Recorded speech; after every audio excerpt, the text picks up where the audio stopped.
You have been cordially invited to a world of wonder and intrigue, of steam and invention, of magic and mysteries, where nobles wave playbills at scientists who deepen thought, nearly trip over pixies, delivering news to tinkerers beneath the stage of New Europa. Sit back and enjoy the scene as the actors act, the singers sing, and the players play out the adventures of Castle Falkenstein.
Hello everyone!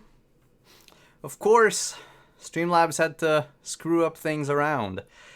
Hi, I'm Simon at Wandering DM. Welcome to another adventure in Castle Falkenstein. This is our fifth session, I think, of our second season. I am playing Captain von Bront. Sixth session, sorry. I'm playing Captain von Bront, the elven soldier, and I have with me a cast of amazing players. We'll introduce them in a moment, but first, know that this stream is sponsored by Mage Press. Mage Press, the makers of Dark Matter, and other such great books as Taverns and Tankards or The Complete Warden. If you want to check out all of their new cool classes, if you want to check out Dark Matter, the D&D in space, either the show here on Tuesday nights or the book itself, you can go at store.magehandpress.com and use coupon code WanderingDM for 15% off. One more thing, we here at Wandering DM do not condone necromancy in all of its form. Just saying. And I mean necromancy as in real life necromancy. Not, it's fine in the game, but yeah. For reasons. For reasons. Let's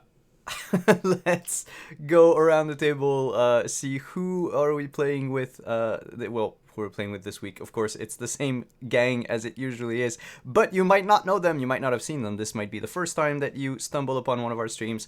So let's go around the table, introduce yourselves, and I will begin with Kenny.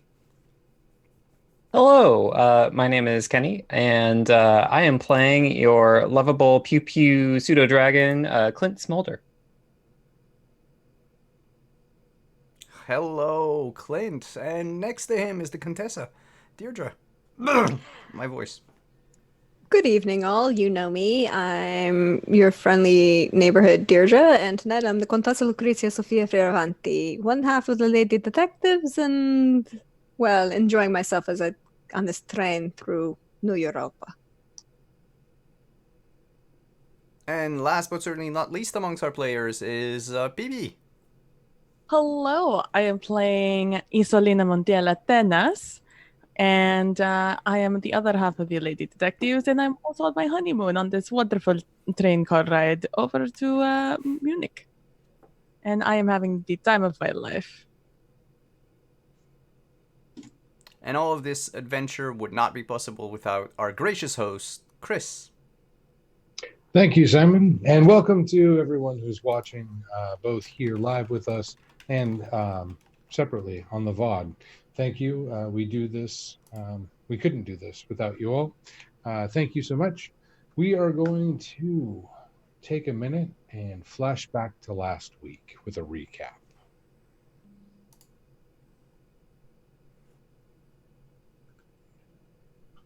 Last episode, on Adventures in Castle Falkenstein, Clint escorted Captain Von Brandt to the baggage car in order to retrieve the captain's luggage. While locating the bag was uneventful, they felt as though they were being watched.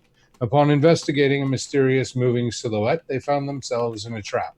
The moving shadow was a balloon filled with poisonous gas that nearly killed our heroes. When the gas failed, a clumsy assailant with a stilted syntax opened fire upon them, but was no match for the soldier and the gunslinger. Meanwhile, Isolina and the Contessa continued plotting in the parlor car. Geneva may only be hours away, but Munich and their new goal for the papacy was days beyond. Who else might be an ally on this train? Who else might be a foe? They didn't know, but they were determined to find out. When the gentleman returned, the Contessa sought out help from Father Korsakov to minister to their ailments. After assessing the new threat, the cast decided it best to meet with Clint's contact and seek either information or allyship. Maybe both. A meeting was set and a new plan went into motion. Who hired this assassin? How did they board the train? Who can our players trust? With these mysteries on our mind, let us rejoin our cast as they continue their performance upon New Europa's stage. But before we draw back the curtain and pour another drink, we will consult the fortune deck as we do each session. What do the cards have in store for our players tonight? Our first card is the King of Hearts.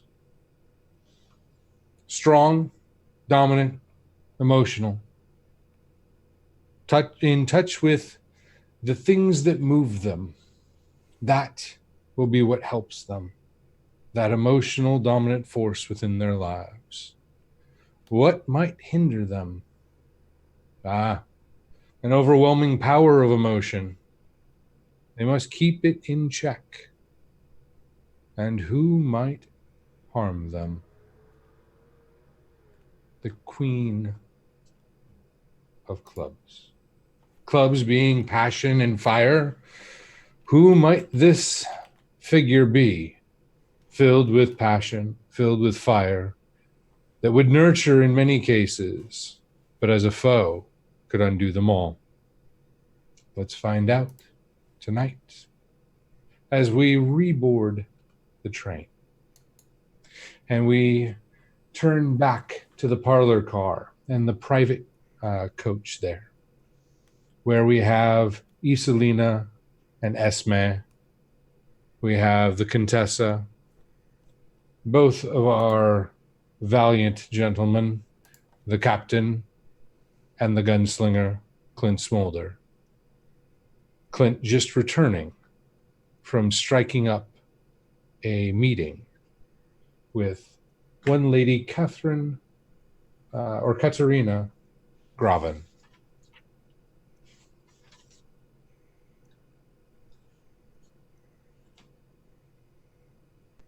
What do you plan on doing with your time while you're waiting? What was it, an hour that she needed to prepare? I think that was the case. So is your lady coming to us, or are we going to her? I believe the deal was that we go to her.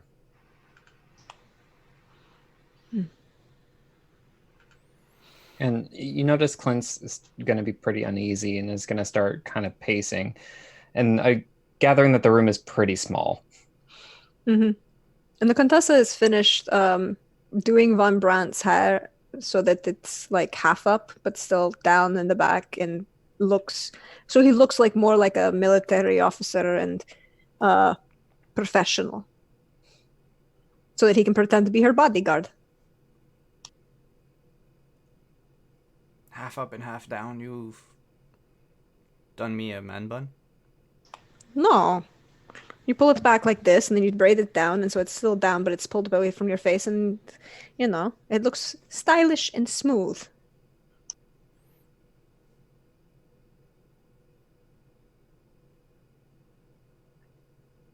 And no one likes a man bun. We had this conversation before. Mm-hmm. Oh, there. Well, what is the plan of attack once again? Well, the way I see it is that a lot of this isn't my information to give. So it's going to be up to the Contessa to figure out the best way to share, and hopefully it'll be enough to get some information from my contact. So basically, just agree with everything I say. I'll do my best. All right, then we shall take your lead. And what is our goal here? What is our final goal? I believe the desire was to make sure, to see if she could have recognized any of the necromancy, and see if the gentleman that shot at you both was actually dead at the time. Yeah, she has that timepiece that detects magical energies, and I thought that maybe it would be good to have her in the know. And really, somebody who's looking after necromancy is... more people making sure that there's not necromancy is something that I support. Unless she's behind the assassination attempt. She's part of the organization that's hiring me to stop it. And you find her absolutely trustworthy? In the way that someone offering a job can be trustworthy. That is fair. I mean, Captain, is anyone actually absolutely trustworthy? I am. I'm sure. I'm sure that is true most of the time.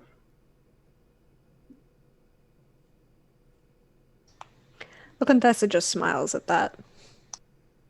You notice that Clint says absolutely nothing.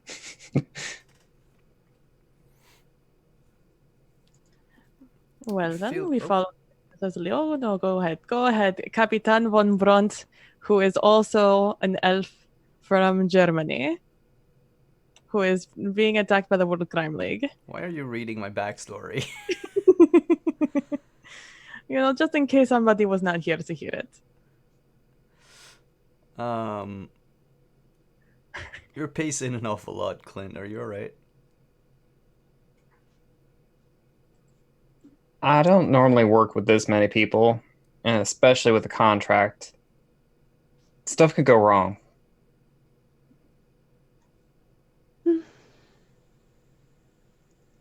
Well, our job is to make sure that very few things go wrong, and what does go wrong doesn't cause a bigger problem.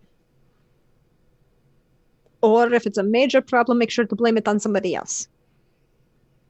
Well, so far we've been pretty successful. Let's hope it stays that way. Can I interest you in something else to drink? Signore Smolder, you look stressed. Yeah, I think I will.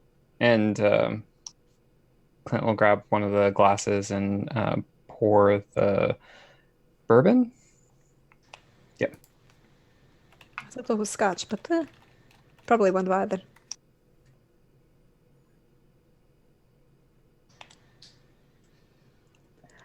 Are you well, Capitan? You look perturbed. Like someone who almost got killed a few minutes ago, yeah. Yeah, but that was then and this is now. Yeah, but I'm still, shook over it all.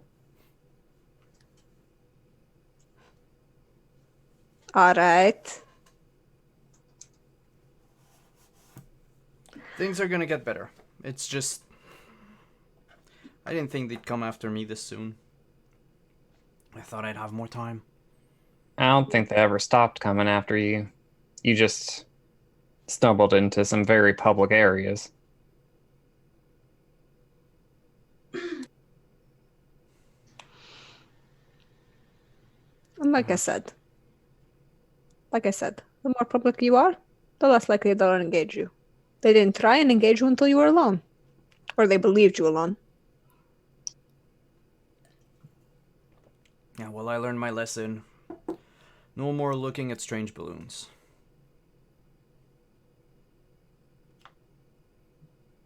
If I were trying to kill you, I probably wouldn't try it the same way twice, so maybe we don't try looking out for some other strange objects. Or maybe you speak to someone and let them deal with it first. But then I might have the death of someone else on my conscience, and I don't want that either. Or we know what it is and then no one dies.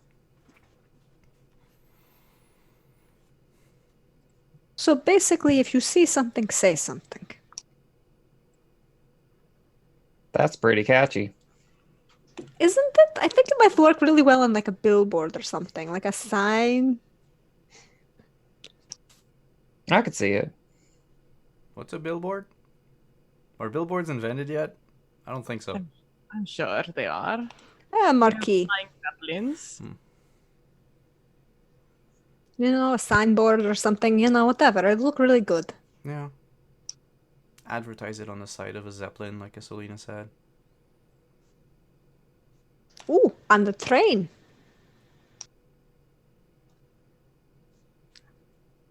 We're just that- killing time for that 1 hour mark, aren't we? Pretty I'm- much. Yes. Fun fact, in the United States anyways, the first billboard was put up in 1830, so 40 years prior to when this game Oh. takes place. Oh, Those strange and exotic billboards. Yeah, that I've known so much about. Somebody. It's a marketing gimmick. You need to shill for the monies. One day someone named Machan Press might offer you a deal. Yeah, but you know how bad I am at shilling. Oh, if only you could use code Wandering DM on all of your purchases. Wouldn't that be nice?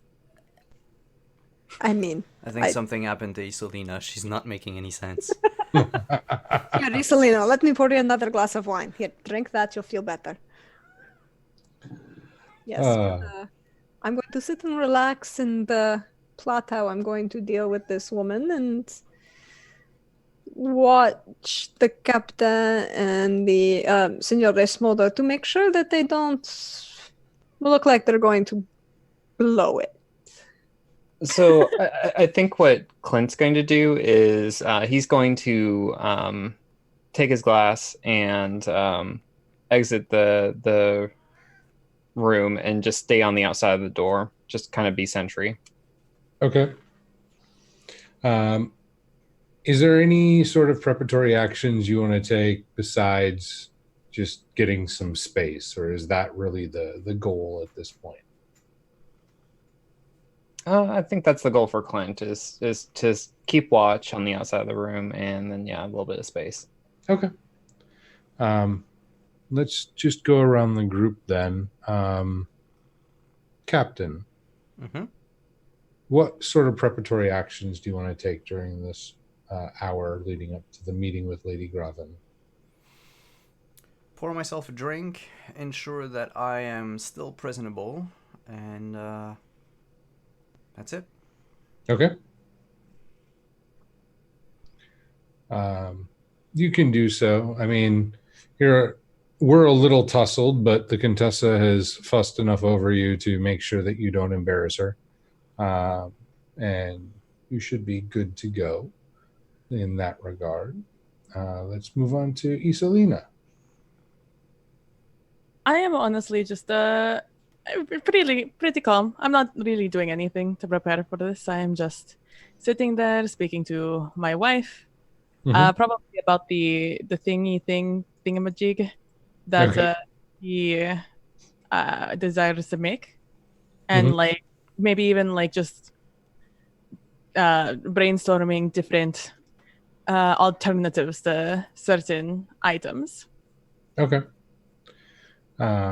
Excellent. So the two of you engage in techno babble for a while about this incendiary device that she's trying to replicate into a fan, which was the desired size.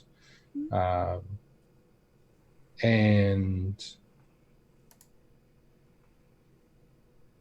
yeah, I mean, one of the things that she comes up with is trying to find out if there's any way to make the compound into thread-like in order to weave it into the fan itself, or if it needs to be completely held within the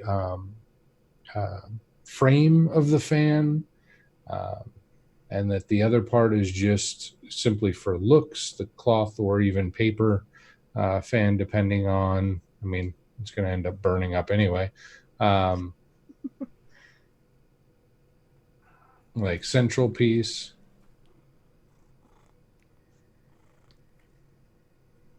And just honestly, I'm just probably to the boys extremely, almost unnervingly, just casual about everything. I'm like not even an ounce of worry in my body. Almost as if I've done this before. Or this is something I do often. And I mean, everyone in the room will also kind of get the impression that Esme, it's either she's in the same kind of boat that you are, and she's just cool and collected about it, or she is completely wrapped up in the schematics that she's trying to sketch out, that she is completely unfazed by all the other goings on. Isolina would know that it's probably more the latter than the former, as she's not used to a lot of these kinds of things. Even though she's intrigued by them, she doesn't have as much experience, but she definitely does get engrossed in her experiments.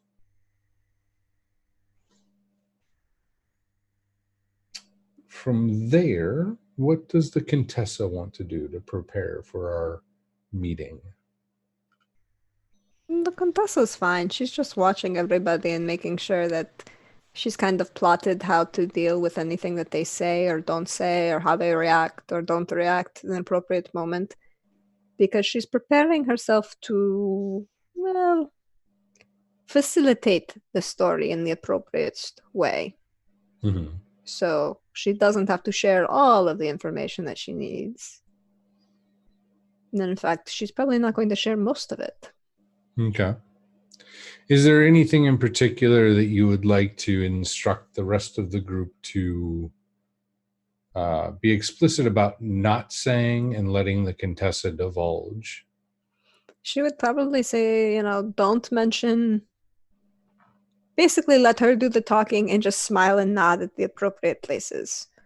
Agree with whatever she says and don't comment on what she says or doesn't say, more appropriately, and not to mention the statue at all. Okay. Because she has a plan for how to work that. Okay. So that's kind of what the rest of you get from the Contessa during this time, as she seems to mentally be working through the presentation of your all side. So as a recap before we go in, what are your goals for this meeting with Lady Graven? Not embarrass the Contessa. Okay. Information about all the different parties that may be involved here, or as close as we can get. Okay. So you want to know what she knows about the other players on the train, if she knows anything. Mm-hmm. Or just, the ones that we will have to deal with once we get off the train. Oh, okay. Like the necromancers. Gotcha. Clint. To not compromise the contract I have while still trying to solicit her help. Help with what in particular? She has a magical skill set that I don't. Okay. So if I remember correctly from last session, one of the things that you had put forth was trying to find out what she might know about the types of magic that may have been going on since the time bubble. Yep. Okay. And potential sources or information otherwise. Okay. And the Contessa, what are your primary goals? To get as much information out of her as possible without giving anywhere near as much away. But playing the game as she does. Mm-hmm. Being that you know she is a contact for the type of contract that Clint mentioned to you. Yeah. She's not going to give up a whole lot. So Probably is there not. anything in particular that you would like to prioritize? She's probably going to prioritize the necromancer because that seemed to be to see if it was actually necromancy and if that gentleman was actually dead when he attempted to kill the Capitan and Signore Smolder, because that's a immediate threat. Mm-hmm. Also to see, she'd probably not mention it to the others, but she'd probably want to see if the organization that the lady represents would be a hindrance to her goals in Munich. Does she have to plan? And that's not so much getting information out of her as reading her in the moment of seeing, how much am I going to have to work around you? Kind of thing.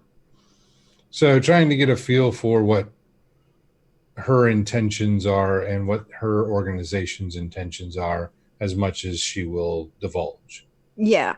Because she knows that the organization hired Clint to attempt to deal with an assassin for the King of Bayern.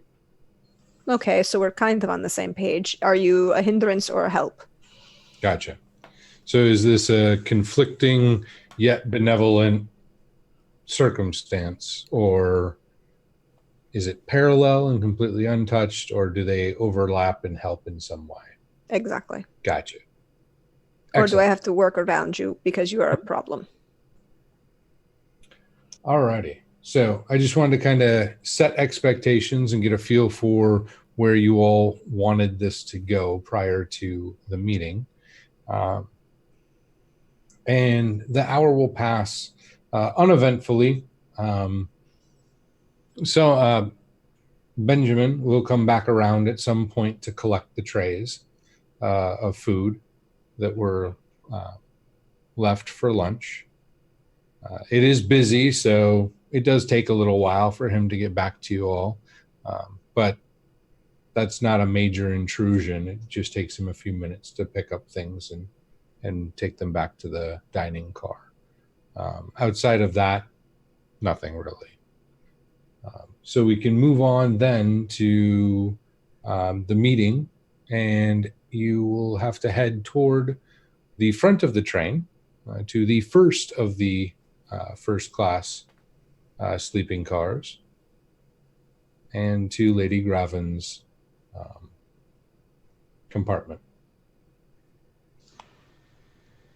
The Contessa would make sure that Clint was in front and that she's kind of following a sort of behind him with and say to the captain to kind of stand at her shoulder to act as a bodyguard.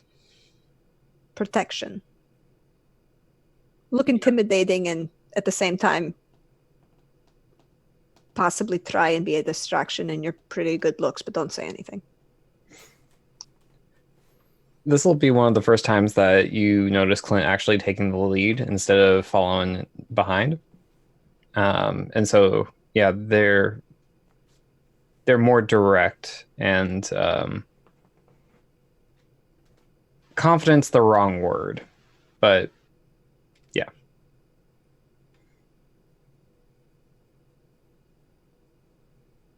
Excellent. What about the rest of the party? At this point, I think Esme is going to excuse herself and peel off toward her and Iselina's cabin to continue her tinkering. Unless, of course, Iselina would like her to be along. No, there's no reason. Fair enough. So, Iselina and the captain, what's your, I guess, marching order, so to speak? It does get in the sleeper cars, the hallway is a little bit more narrow. People can pass one another, but it's not comfortable to walk two abreast. Then I think I'd be walking right behind the Contessa. Okay. And I would walk behind them, I guess. Kind of taking it all in. Well, I mean, just for hierarchy's sake. Fair enough. Any particular actions that the two of you toward the rear would like to do, whether it be how you present yourself, anything in particular that you want to pay attention to, as you will be the least the least noticeable when the door opens. I definitely want to make myself not seem. What is the word? It is like I do not want to seem like I am less than, or like not capable, or anything like that. But I do want it to seem like I am not the one to be speaking to, unless I speak. Like the secondary. Okay. And I want to keep an eye out for anything that might seem out of place, anything that might tell us more about this person. Yeah. Oh, I guess I should add on. My purpose in doing that is so I can look at the lady very, very with a lot of scrutiny without being like noticed very often. Because I'm hoping all her attention will be on the Contessa and not me. Okay. Good to know. So, thank you for that. As we make our way to the sleeper car or to her particular private cabin. It is actually the one closest to the engine. You'll find, based on the layout and just the spacing of the doors, it's also the largest one within this car. Clint, how do you approach the door, and what do you do at this point? Clint is fairly no nonsense. I mean, he'll look around just to make sure nothing seems out of place. I'll do that to dump it. Perception. Okay. And assuming everything looks as it should, he'll knock on the door. Okay. Everything seems to be, from what you can tell on the outside, nothing seems amiss. Your base perception is average, yes? It's good. Or good. Okay. Captain's average, you're good. Okay. So that bumps it up basically a rank to great with the 2 there. Nothing is major out of place that you can tell. Lighting seems to be fine for this time of day in this car. Door seems to be appropriately in place. You knock on the door, and Lady Graven answers. Ah, Mr. Smolder. We haven't kept you waiting. No, your timing is appropriate. Well, if you would, we'll enter, and I'll introduce my companions. Okay. She will slide the door as their pocket doors. She'll slide it all the way in and kind of gesture for you all to enter. She turns her back toward where basically the bed would be. So that way she's pointing out to the sitting area of this particular compartment. Clint will back out of the doorway into the hallway to allow everyone else to enter, and he'll enter in last. Okay.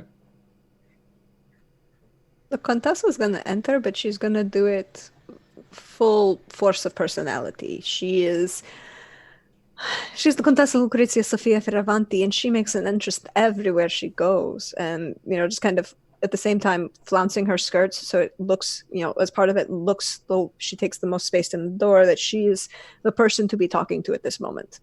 And she's going to say, thank you for your kind invitation. I am the Contessa Lucrezia Sofia Fioravanti, and you are... Lady Katharina Graven. We'll have time for introductions after everyone enters. But of course. Just need to know who I'm talking to. And she'll just kind of swan in the rest of the room. Fair enough.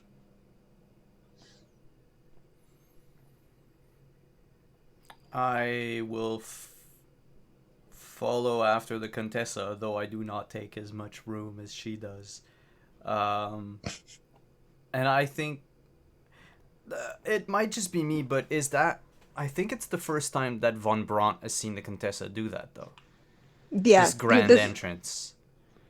This is the first time you've seen her play the noble, play the high class, not just the flirty or intelligent, but just straight up, yes, of course, I'm better than you. I have the title to prove it. Yeah, so I think he's going to try to hide his surprise at that. And, scan the room as I go in. Check to see anything that might give me clues about who we're dealing with. I know she has a magic watch and everything, but is there anything else? And I am correct in remembering that your perception is the one that's average? My perception is average, yeah. I do not have elf eyes. To augment it? Yeah, perception is diamonds, right? Indeed. So we'll go with a 7. Excellent. Lucky 7. Also, that reminds me, don't forget, you have a lucky 7 to use. Yep. At any point in time, you can play a 7 of any suit. to a check. So that bumps you to an 11 total, which is beyond great, and on to, I believe it is not extraordinary, the one below that. Exceptional, yes. So you scan the room, you'll notice that it's very tidy. Everything is in its place. There are 4 chairs that have been set up for the 4 of you. 2 of them look like they belong in this room, and 2 of them look like they've been brought in. They're different style, different size. She's kind of staggered them every other, so there's equal spacing for everyone to sit wherever they wish, without anyone being uncomfortably cramped next to someone else. You'll also notice that another chair is near the bed for her to sit at, across from you all. In her, you'll notice that her luggage is packed and on the bed. Her bed is neatly made. There is no sign, as far as you can see, that she's actually even stayed in the room. She is very fastidious. The one thing that is that does catch your eye is that she does have a large traveling bag, personal shoulder bag, larger than a purse. In modern times, we might call it a mom bag. And sticking out slightly from it is a very ornately bound tome of sorts. You can kind of see the glint off the gold inlay, gold flake inlay that's been used to kind of decorate the spine. The first few letters are actually in, what languages do you know? Can you read? German, French, and the Sili.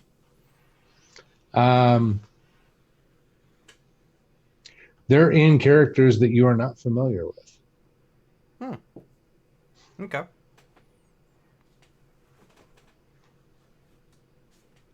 But there's definitely something written along the side of it.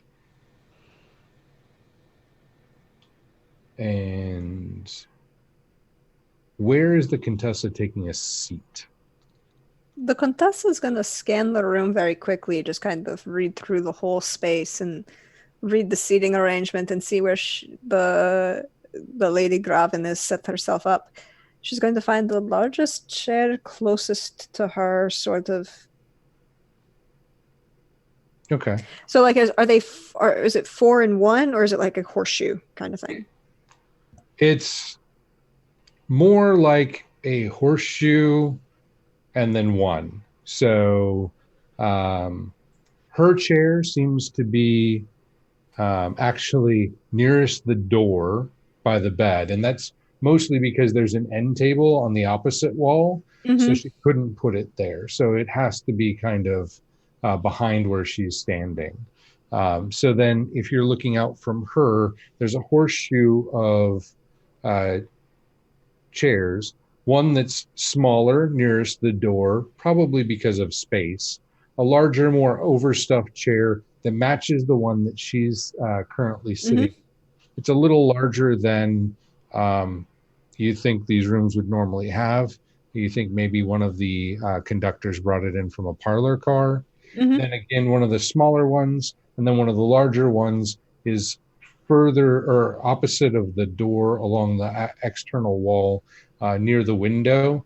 And it's kind of askew from the others because it is overstuffed, like the other 3 that all look like they're transplants brought into this room. And that's kind of how they're set up. So it's not a perfect horseshoe. It's a little askew, but it's working with the space that's there. Should walk to the one that's closest to the window, the larger overstuffed chair, and kind of position herself so that she can, using her, flouncing of her skirts, to kind of subtly nudge the chair so it's more angled, so it's a little bit more facing Lady Graven. Okay.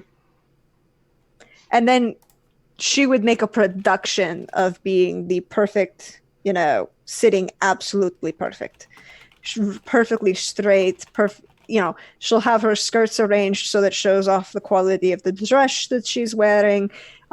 She'll just kind of flick her, her hair, most of her hair is up, but she'll kind of flick the little ringlets that are hanging down so that the very nice and intricately styled diamond necklace that's around her throat is visible to everybody. And she'll just smile that perfect smile that she has. Excellent. And she would probably use her, and charisma is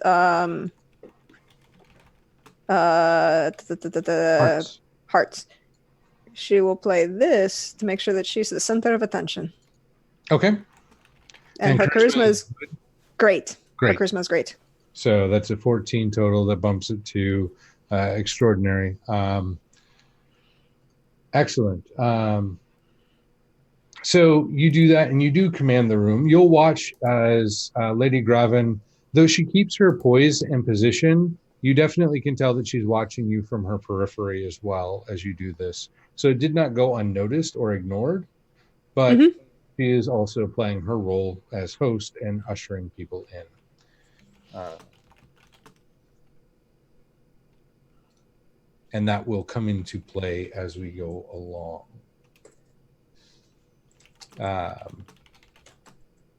From there, that leaves Isolina. Oh, I'm sorry. Captain Von Brandt. Yes. Where do you choose to sit? I will not sit at all. I'll remain standing behind the Contessa. That's practically impossible with the way this is Crap. set up, as her back is to the wall and the window. Then I would sit to her. There's one chair to her right. Otherwise, there is the nightstand and then the bed. These are, even though she does have a large sleeping car, it's still a trained sleeping car. I am very poor at social graces. So, is there a room on the bed for me to sit? There is luggage currently on the bed. Ah, crap. All right, I'll sit down in one of the chairs. The one next to to the right of the Contessa. Okay. So then on to Isolina. So I play this role a lot whenever we're doing contracts. So I walk in with grace and poise, as one does, but not nearly as, I guess I would say, mature, playing a little bit more my age than I usually do. But still showing, that I know how to act. I come from money, but that I'm definitely not the one to be speaking to. That I am here only if I'm needed. I'm not here to do business. What I usually do to make myself not seem like a negotiator when we're negotiating contracts. Okay. So do you want to sit in the other large overstuffed chair, or do you want to sit next to the one that's closest to the door? I will probably sit in that one, the one closest to the door. Okay. Making myself not as important. Excellent. So that leaves Clint to enter as he graciously stepped aside and let everyone in. Yeah, so as soon as Isolina made it into the room, Clint will do another survey down the hallway and then up towards the engine. And assuming everything's clear, he'll step in, close the door behind him, and post. He's not going to take a chair. Okay. You will notice that there's actually someone approaching before you enter in. It looks like Ben, the waiter from the bar car, and he is headed your direction. Looks like with wine and glasses. Is this for Lady Graven? He'll nod. Clint will step out of the way. Okay.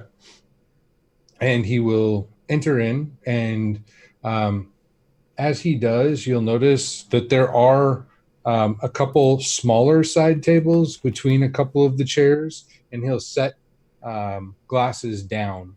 There is one small one next to or between the overstuffed chair that's unoccupied and the captain. There is another one between the overstuffed chair and the chair by the door where Isolina is sitting, and he will set two glasses down next to Isolina, one next to the captain.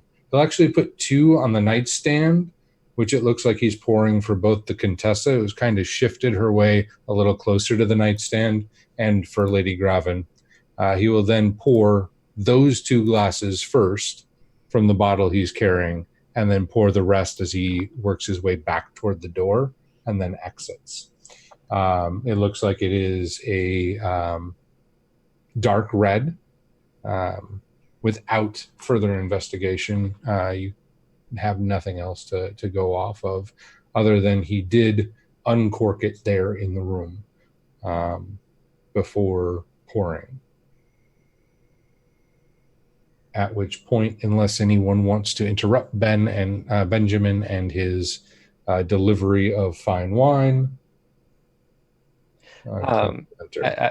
As Ben's leaving, Clint will hand him some money and say, when you next get a chance, can you get a nice bottle of bourbon to bring? I will see what I can find, sir. Thank you. And as Ben leaves, Clint will close the door and then post. Okay. At that point, Lady Graven, seeing that you're taking over duties for the door, she'll smile and nod at you as though she's saying thank you without words, and shift to the chair and very ladylike sit down in it. Strong posture, and she looks about the room and said, "And what do I owe the pleasure of this meeting?" I'm aware that you have a certain je ne sais quoi, as they say. And you represent certain people who facilitate certain studies, one should say?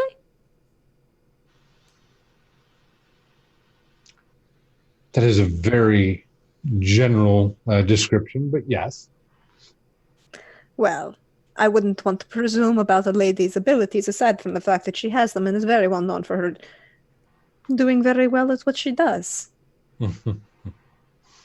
I appreciate that. It is always good to see, well, such appreciation in a, well, hopefully no longer a stranger. You said Fioravante, right? That would be Sicily, if I'm not mistaken. Si. My late husband was the Conte de Siracusa. God rest his soul. I knew I'd recognize that name. You have a brother, don't you? I have 3. What's his name? Oh, no, the dashing one. Again, I have 3. Yes, I should have chosen my words much more wisely. Bastiano. He makes it into some interesting circles. Honestly, I'm always surprised at where he shows up. He has so many friends. Yes. He does surprise quite a number of people. Honestly, it must be tiring to be him. I can only imagine. I don't know how he makes it so many different places in the amount of time he makes it. Well, it's good to have many friends. Mm-hmm. But I unfortunately am not my brother Bastiano. He is special, shall we say. Yes, that is an excellent descriptor for him. Well known for making lots of people happy, shall we put it. I would agree with that. I'll have to ask him in more detail the next time I see him.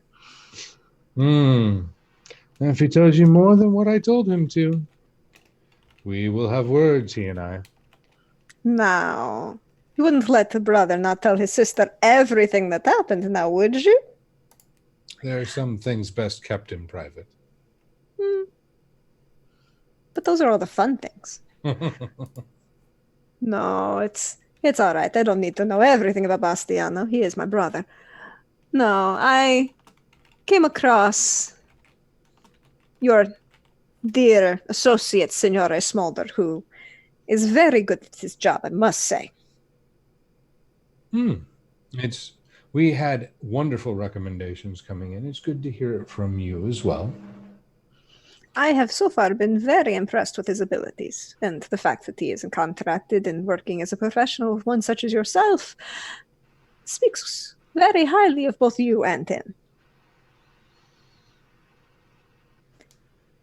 And in the course of our conversations, we came across the fact he mentioned and reconfirmed for me information that I already had, that you are a woman of ability and knowledge.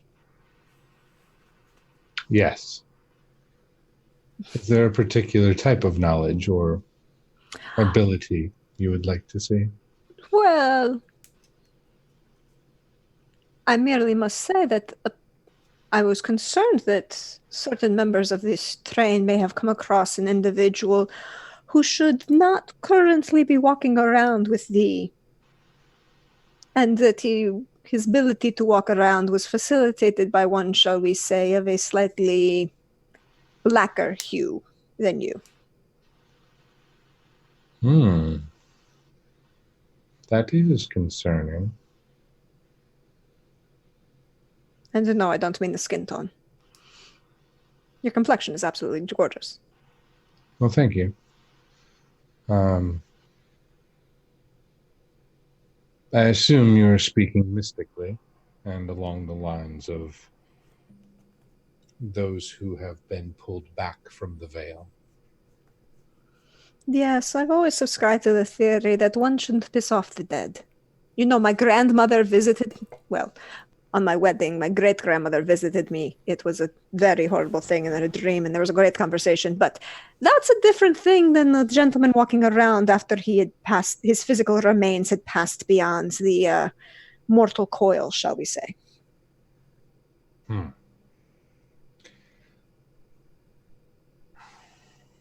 And since Signore Smolder said that you happened to notice other workings of magic that were going on in this train, yes, I mentioned... I had, but I did not have inklings that there were necromantic forces at play. Now, I freely acknowledge my ability to understand and recognize such things as, I have none. I'm merely a happy widow traveling across New Europa and making friends as I go. Of course. Is it possible to know if such a thing had happened in the... after the fact, I should say? To find a residual signature, do you have a location of this corpse? The current location or where it was? Currently preferred. That would be about an hour and a half back on the tracks. Oh, well, that's much less helpful. Had I but known, I would have tried to keep something.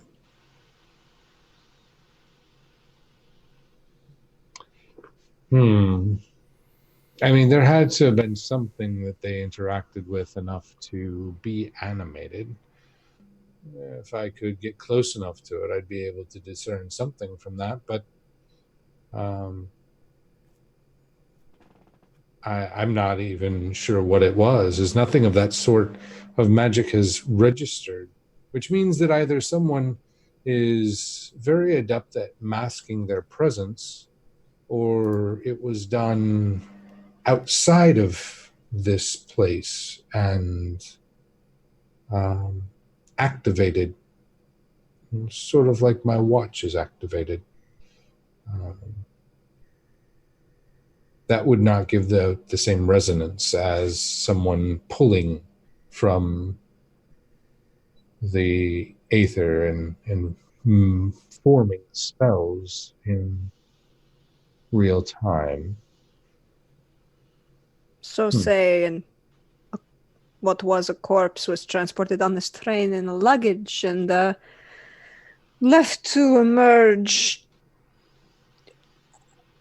You know, that's just a horrible, horrible thought. Yes, that would be terrible, but possible. I mean, plausibly speaking, if you could contain it in something and then also find a way to activate it, someone would have to actually activate the dormant magics.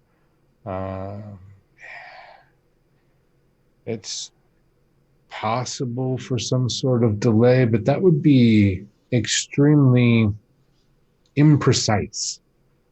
As the further the magics actually move from the person who created that, or what they bonded it to, is something as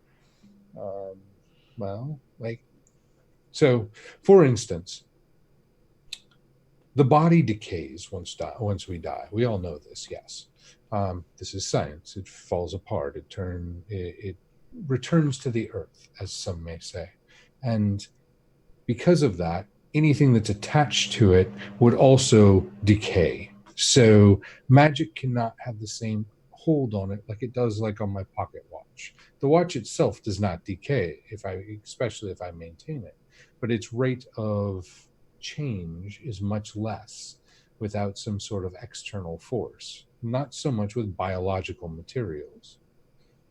So it's much less likely that it was, well, no, I guess someone on this train must have activated it. That's really all I can figure out. Oh, that is most upsetting. Out of curiosity, have you ever heard of anyone who's a member of the World Crime League participating in such magics? I don't know. So many people claim to be associated with the World Crime League nowadays.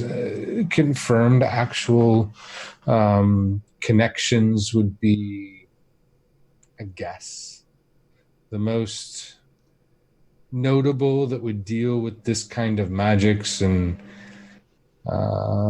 would have to have been some member, probably rogue member of the Order of the Golden Dawn. I don't know of anyone in particular. In the news, the only one that made the news recently was Dr. Quo and that fiasco in Turkey that he was exposed for. But that was almost a year ago now. Yes, that name keeps coming up. Dr. Quo is apparently so well known these days. Well, once you make the headlines for something as fantastic as trying to raise the dead or create a fountain of youth for eternal life, which is what ended up raising the dead, you stick in the hearts and minds of the commoners for quite a while until something else equally fantastic comes up. This is true. I mean, equally as fantastic as, say, Top Hat with a portal to a land of hedgehogs. That is fantastical. I'll have to see if I can find someone to make such a thing. Oh, I came across it on this train. Oh. So you're saying there is a land of hedgehogs. Now that, in and of itself, is fantastic. Is it all hedgehogs? I do not know. I did not go through the portal. Oh. It's a Top Hat. Well. This is true.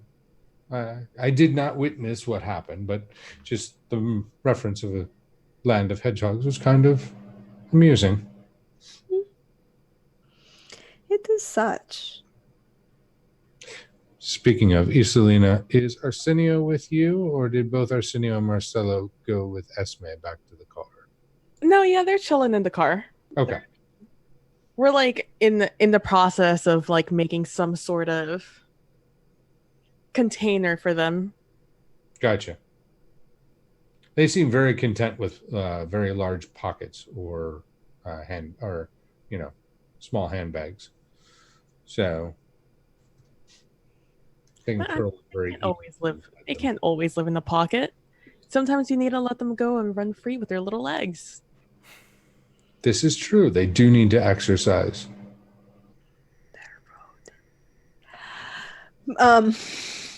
Dare you say that about my sons?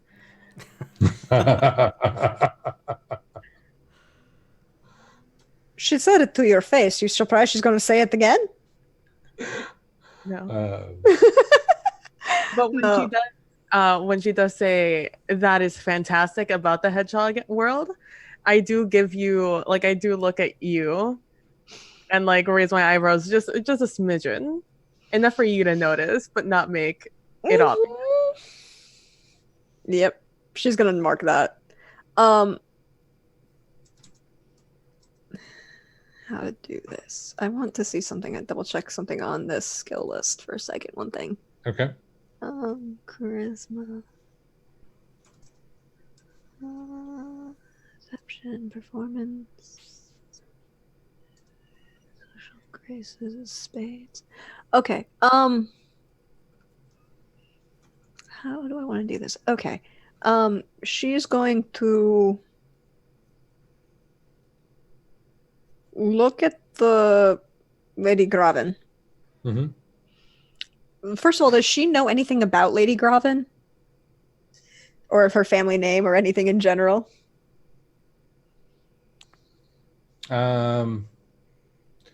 What your connections, your base connections would know is that she is from Bayern.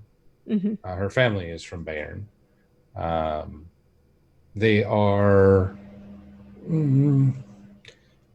lesser known in the political realm for the types of circles that your late husband would have run in, Mm-hmm. and much more known for their influence behind the scenes with things. Mm-hmm. So they have family that there's at least one bishop that's a Graven. Yeah. There's obviously Katarina, who is a member of the Illuminated Brotherhood of Bayern.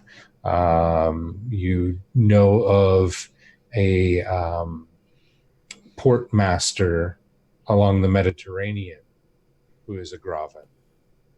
And you believe them all to be related.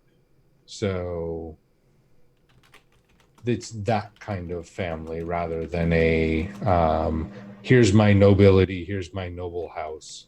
Go to all the fancy parties. While they still might attend from time to time, their connections are not as social as they are material. Okay. In that case, knowing that, she's going to smile and say, well, if it is, I just thought it would be appropriate for one such as yourself, lady of such a family, to be aware of, well, one who is attempting to use such arts in such a way, and with the threat of assassinations going around so much, possibly let the appropriate people know. Mm-hmm. Of course. If I remember correctly, Clint, you did mention that you had asked them for help when the two of you had spoken before, correct? Mm-hmm. That's correct. Yeah. She goes, yes. Clint informed me that you would be assisting as this plot is large. But as I informed him, the price is for him. Whatever he does with that is amongst all of you. She would look she would raise an eyebrow at that and look Lady Graven straight in the face and say, I'm sorry, You You do notice that she makes eye contact with the captain and then looks over at Isolina briefly as she says that. She Okay, does not lock eyes with you as she says that. good, because she- she's got like. Mm-mm. When she looks at me, I wink.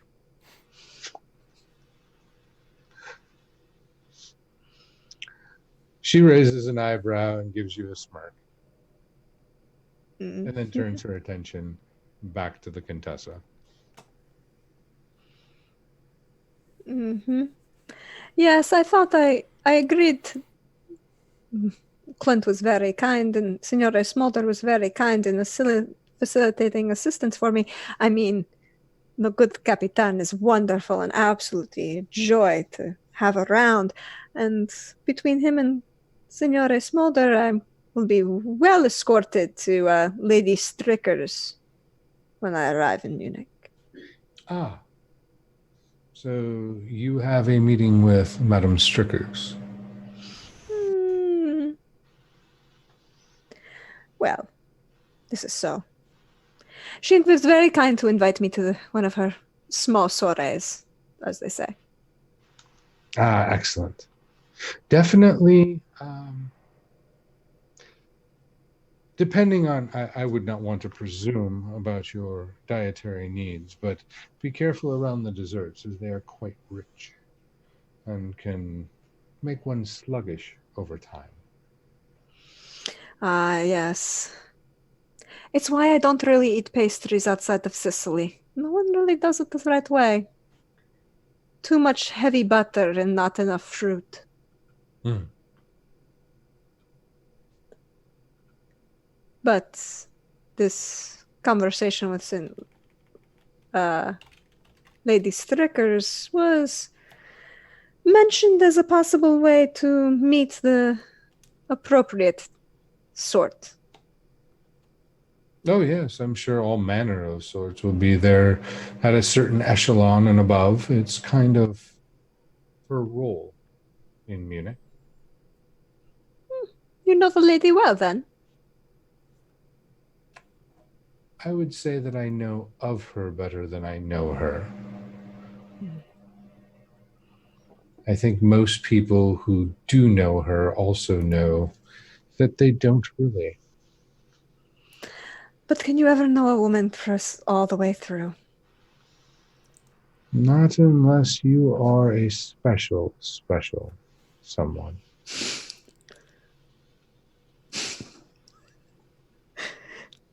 She doesn't do that actually, but she thinks about it really hard to elbow the captain in the side. Like, Uh, she does not look at the captain when she says that, though. Just to be clear. yeah, I figured. But I can tell you, but we wouldn't want to take up too much of your time. I know that you're a very busy woman with so many things to keep track of. This is true. Did you require my assistance to try and confirm or deny the necromantic goings on that you suspect? Well, as I always say, trust professionals, and your name came up as the best professional for the job. To know.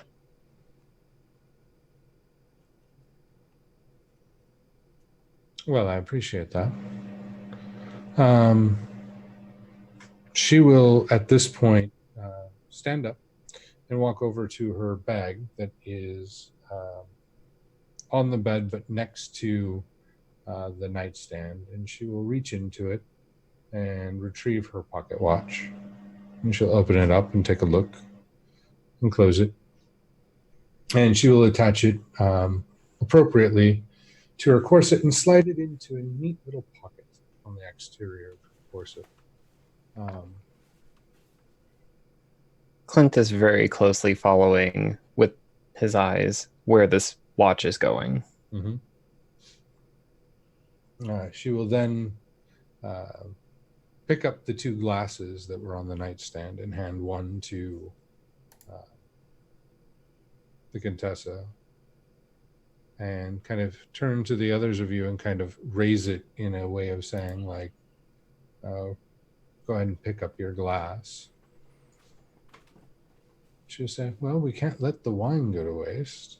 And she will take a quick sip and then finish it before placing it back on the table. So she chugged it? I mean, it was one, not even a full bottle across 5 glasses. So, Yeah, but that's Yes. still like a 6-ounce pour. I chug mine. That's entirely normal. mm-hmm. Mm-hmm. The Contessa will wait a half second after she sees that and glance at her glass and then sip very small amounts. She will place the glass back on the nightstand and turn toward the door and say, do you have any idea of anything he may have touched? Signor Smolder knows well where he was standing, no? Indeed. We'll have to go back to the luggage compartments. I'm afraid that we'll have to thoroughly check both of them. Could a bullet work? It depends. Did he actually touch it? Well, question for the host. Mm-hmm. Did I have time to see what type of pistol he fired at me with? It was a revolver.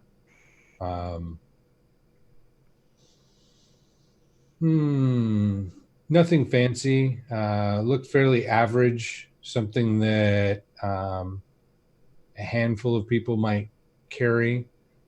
Probably a smaller caliber than what Clint was holding or is carrying, but definitely not a petite weapon. Okay, but revolvers are hand-loaded. I don't think speed loaders have been invented yet. They are typically hand-loaded. You are correct. So he would have, if he was the one who loaded his pistol, would have had to touch the bullet. Absolutely. If he was the one that loaded it, he absolutely would have had to have touched something connected to it. Yeah, yes. the casing or the bullet itself. But that's a start. We could find a bullet that grazed me. Are you okay? Oh, yeah, I'm perfect condition.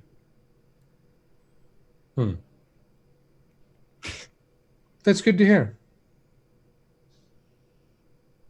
Was anyone else injured? No. No, it was off incident where I think we just caught him in a bad moment. He was easily dispatched, though. Well, it looks like my organization's money is in good hands then. Ought to be. And she will kind of like, as she's kind of standing in front of Clint, waiting for him to open the door and lead her wherever it is that this is happening. She's not trying to turn her back to the Contessa or anyone else in the room, so she kind of keeps shifting her shoulders so she can keep from doing so. But you can tell that she's just waiting to leave. Clint looks over at the Contessa and kind of is waiting for some sort of signal that this is all over with, that she got what she wanted from these negotiations. Can I want to do this the right way. Can I play perception on the conversation that the Contessa had just had? Because like in D&D terms, I'd be pulling insight, but I don't know. Yeah, trying to see if there's something better for that.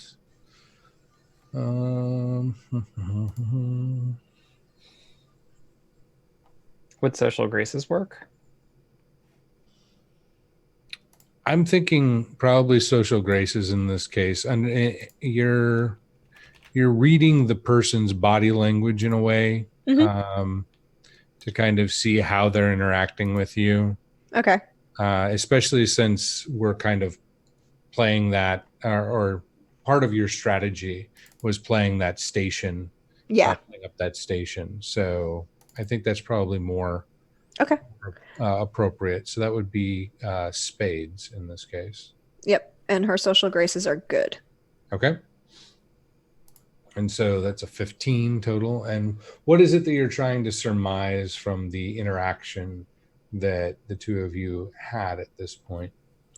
I guess her not really trustworthiness, kind of trustworthiness. It's like she seemed to have a lot of information about how necromancy could work.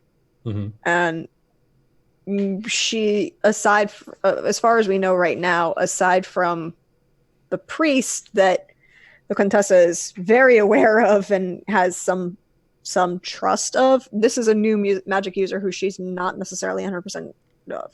It's like, is she actually investigating, or is this something she might have previous knowledge of? And what was the reaction to the Contessa mentioning like Lady Strickers in her visit there? Okay. I guess those are the kind of two things she's focused on parsing from her. Okay, so we'll start with the more social of the two, which is the Lady Strickers connection. It's also, I feel like, the secondary one of your two questions, if I'm reading you correctly. Yeah. And she seems very clearly connected to and in tune with everything you said about Lady Strickers. She does not seem like she's putting forth a front about any of her responses, but she also is very careful and measured in how she spoke of Lady Strickers. And you believe, based on what you had been told by multiple contacts about actually Madam Strickers in many cases, that she is someone that people are very careful about how they talk about her.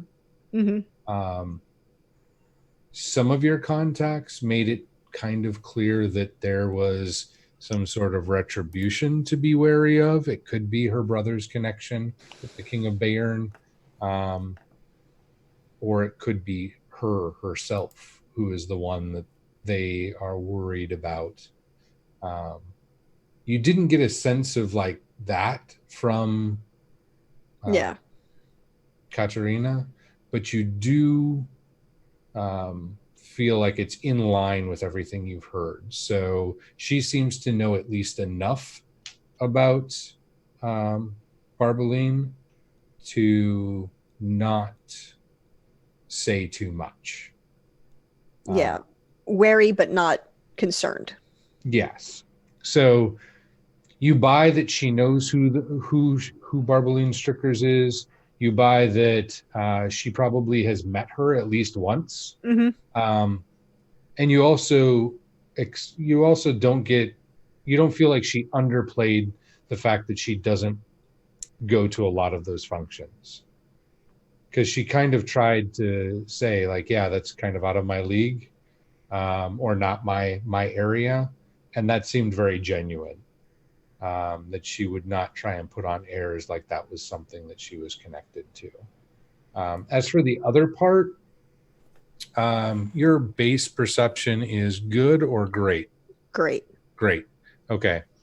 And you would have noticed this, as would have Isolina, but I don't remember the educations of both of you. Mine is good. Mine is also good. Okay. And if I remember correctly, yeah, you would have had both Latin and ancient Greek. The writing on that book that kind of had a little bit more attention as she walked over to it and reached in the bag before she actually like pushes it back down. You would have noticed that the spine had Greek lettering. That's what the captain did not pick up on. It is gold leaf that it was inlaid with, and it looks like you saw about most of the first word, and it has to do with something to do with investigations.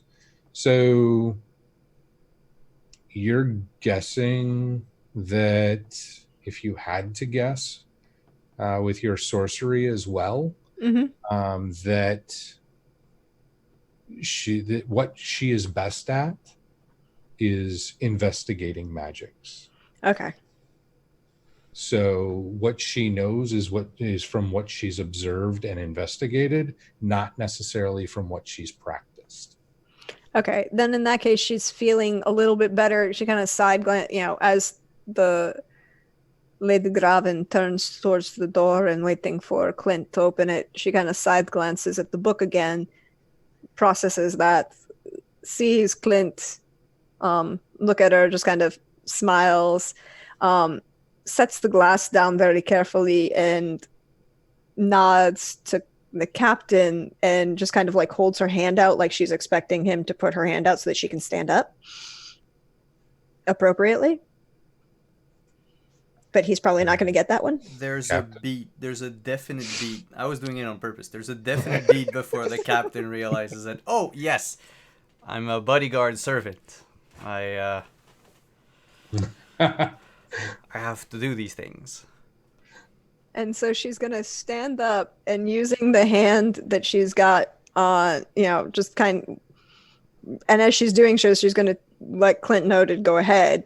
And she's going to wait a half second after Clint opens the door because she's going to wait for the Lady Graven to go out. And she's going to squeeze the captain's hand to hold, slow him down kind of thing. Does that make sense? Okay. And Isolina, how are you responding to the now movement in the room? You're the closest to the door next to Clint because of where your seat is, as well as, I guess, you and Lady Graven are closest to the door in this sort of scenario.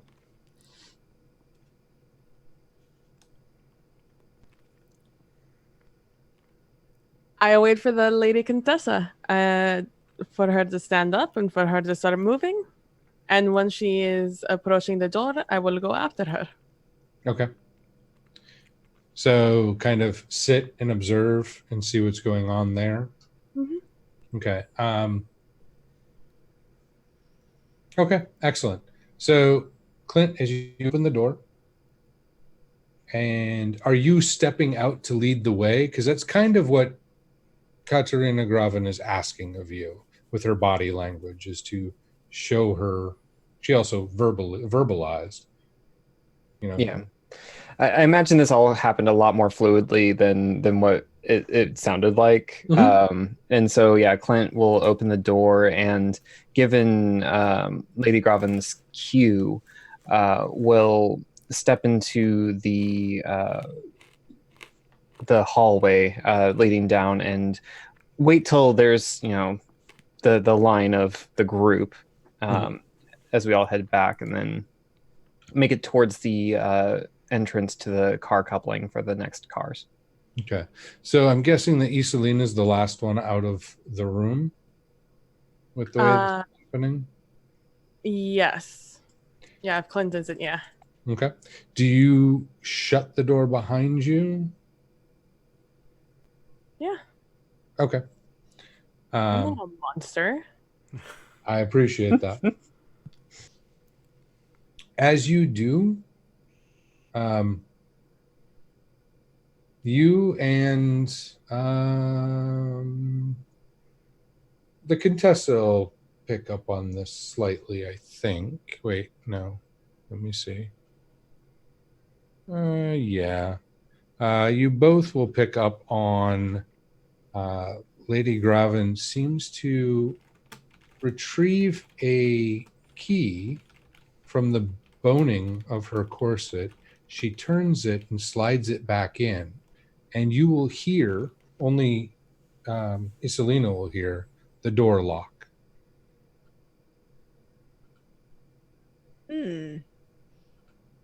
So, Contessa, you will see what she did very deftly.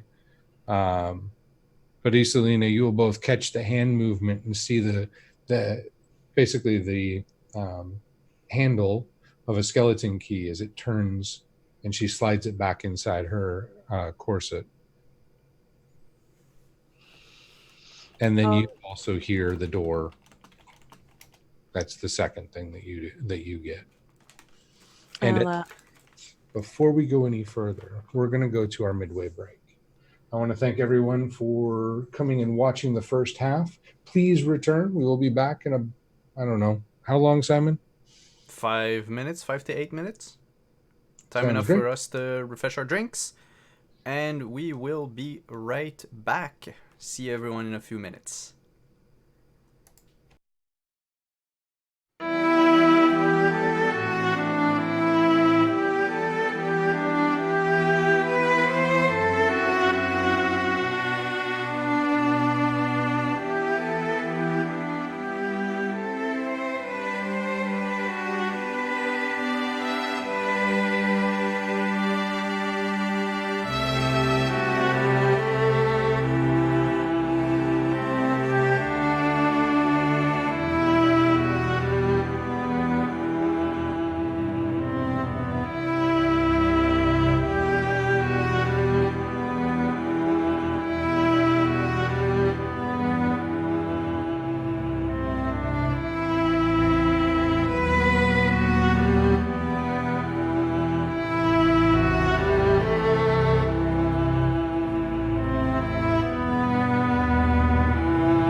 we're back.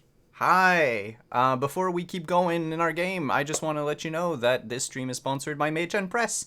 If you want to take a look at their store at store.mageandpress.com, you can purchase with code WanderingDM at 15% off anything that they have, including Dark Matter, their D&D in space setting, or other books such as Taverns and Tankards, which is basically like a tavern-themed campaign setting, and the Complete Warden, the new class that that just came out.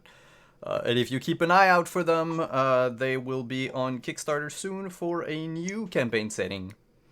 That is very, very, very interesting.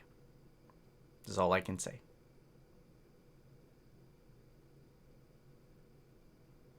Where were we?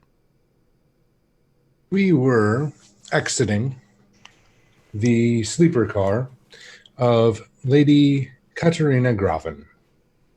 After planning, strategizing, and then meeting with said Lady Graven about an alliance to find out information regarding the assassination attempt on Captain von Brandt. Making our way, Clint leading the way, showing Lady Graven to the luggage cars where this kerfluffle happened. You make your way through the two sleeper cars with little interaction and into the first parlor car, where you find a couple of people lounging and reading, one a newspaper, the other a novel of some sort, or other hardbound book of notable thickness. In the next car, you find a few more people, about 5. 2 of them seem to be playing chess, while the other 3 are gathered together, having a conversation and drinking tea. Is there anything anyone would like to do in the parlor cars before we make our way to the cast's favorite car, also known as the bar car? The Contessa would kind of hold both the captain and the Selena back just a little bit, so he'd be slightly out of, so we still look like we're following, but so we could be slightly out of direct earshot of the Lady Graven. And say, I don't think she's involved in anything more than what she appears to be, but it never fails to be prepared for anything.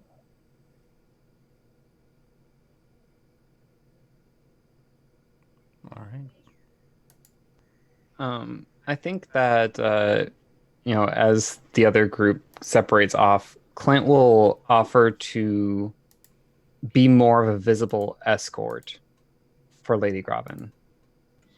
Like offer your arm, that kind of thing? Yeah, so it's not just people following people following people. Mm-hmm. That makes sense. And as you guys exit the sleeper car and into the parlor car, there is more walk room. You can walk 2 abreast without too much difficulty. You will notice that in the 2 parlor cars, there are a couple chairs that do seem to be missing. You're pretty sure you know where they went. So, into the bar car. You'll find that there's a half dozen people in here, 3 of which are at the bar and 3 of which are at tables. 2 of them are seated together, having a conversation, and 1 individual is sitting by themselves, also reading a newspaper and having a drink. Tristan is busy behind the bar, tending to those 3 customers, as well as pouring any drinks for Benjamin to take to the other tables or out to the dining car, which is the next car. Is there anything you want to stop for in your favorite car? I have been carrying around this wine glass that I never took a drink from, but I definitely pretended to. And so I've just, you do the thing where I've just had it in my hand and I've like gestured with it and moved around with it to make it look like I've been drinking. But I haven't taken one sip. Mama raised no idiot. So I Paranoid about iocane powder. And so once we get to the bar car, I am going to go up to Tristan and I'm going to say, if you would so please, could you give me what kind of wine? Was it a red wine that she gave us or like a white wine? A red wine? Here's a red one. It's like, could I get I'm feeling a little bit like I need something a little bit sweeter on my palate. Could I get a white wine? To replace out this, and so I will I will hand it to him so he can do what he will with that glass and wait for my white wine. And he'll take the other glass from you. You'll see him pour it out and set it aside as he grabs a fresh glass and pours a sweet white for you and passes it along. Anybody? You are the best of us, Tristan. You are too kind. The Contessa left the glass, like she had a small sip, but she purposely left it in the room when she got up and turned to the captain.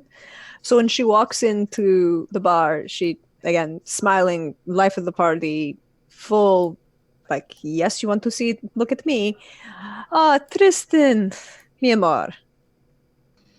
Yes, lady. Another Aperol for me, please. Of course. Mille grazies. And Captain, what can I get for you today? Scotch. Okay. I am not a difficult man to please, Contessa. That's much as obvious. Tristan will nod at the two of you and pour the drinks. Clint, as you walk in through the bar car, actually out front, you'll notice that Benjamin makes eye contact and he actually brings you a bourbon, remembering the question or the request you had of him earlier. I'll take it. Through. I'll take it. Thank him. I'm going to be looking closely at the newspapers and the people reading them, just to make sure that they're the same day, or they're recent. They are recent, but recent as of Lyon, France, where the last stop was. Let's see, there were two with newspapers. Yeah, both of them are from Lyon, France. So it would have been 2 days ago. Okay. I'm going to burn this for perception. Okay. Because I have a feeling I'll need perception later. Okay. So yeah, I'll keep an eye out just for anything that kind of stands out. And I want to keep an eye out for the other gunslingers. Mm-hmm. You do not see any of them here. And there weren't any in the parlor cars. So far, the only times that you've noticed them was actually in the coach class sitting car. Yeah, I imagine, they don't make it into the dining car or the bar car unless it's dining time. Mm-hmm.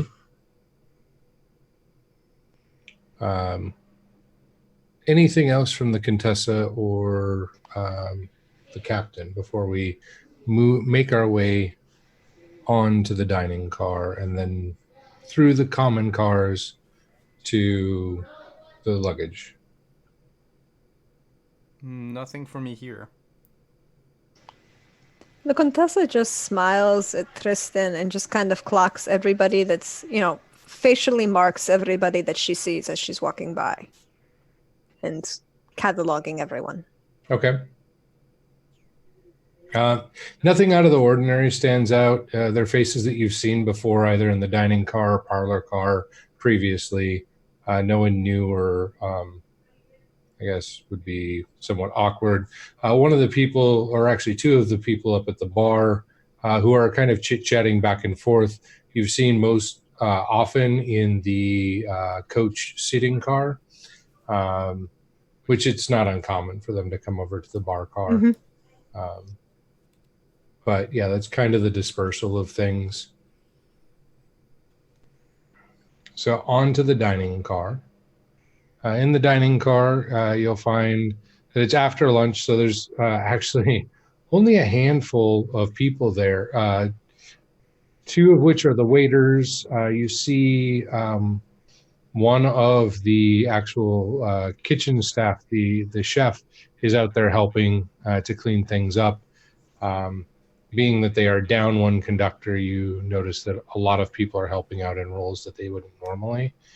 There are also two people eating. Clint, you'll recognize, they're eating alone at separate tables. You'll recognize one of them as the first gentleman that you recognize by posture as most likely being a gunslinger. Is there anything in particular you wanted to look for? No, Clint's just gonna pay a lot of attention to them, just as they move through the car, and once Clint passes them, Clint will even turn around to make sure they don't make any sudden movements when they see the captain. Okay. I take it we would see you turn around, though, right? Likely. Mm-hmm. Clint wouldn't be shy about this.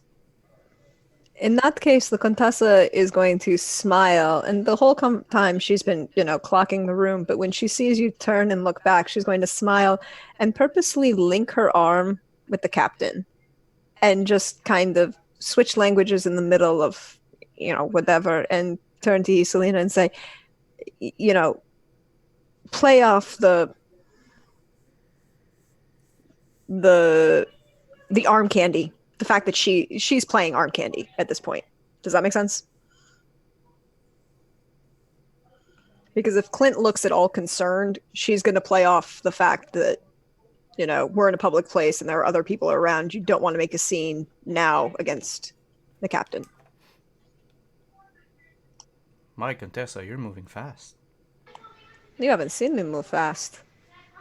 This is positively glacier-like. Well then.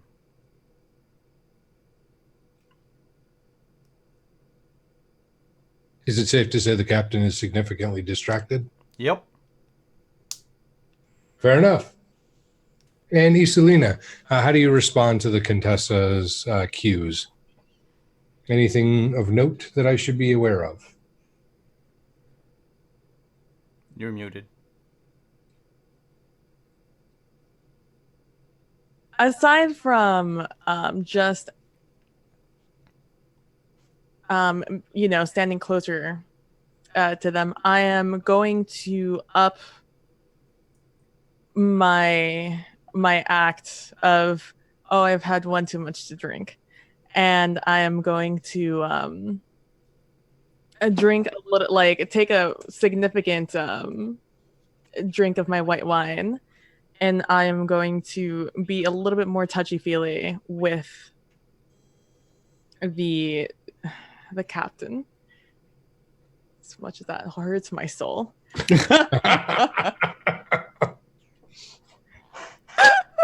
Isolina, I thought you were married. What are you doing? So Contessa's gonna kind of reach up her hand like she's kind of lingering it across the back of his collar and turn like she's saying something very witty and flirtatious and say, and say in French, specifically in French, remember what I said, Captain. If you make yourself a public scene, it's a lot harder to die. And we are just here to have a good time, Capitan. Who are you to deny a lady a good time? I say a little louder, hurting my soul a lot, but I'm doing it. I would never deny a lady a good time. In fact, I'm all for giving ladies a good time. I'm all for giving everyone a good time.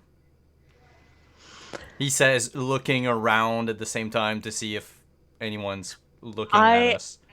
As you start very obviously moving your head around to look at the entirety of the cabinet, I am going to like grab your cheek and move it to like just stare at me, and I'm gonna be like, and I'm just gonna like give you like, I'm still gonna act all loosey goosey, but I'm just gonna give you a hard look, and I'm gonna say, oh, Capitan, it is not nice to have a wandering eye with a woman right in front of you.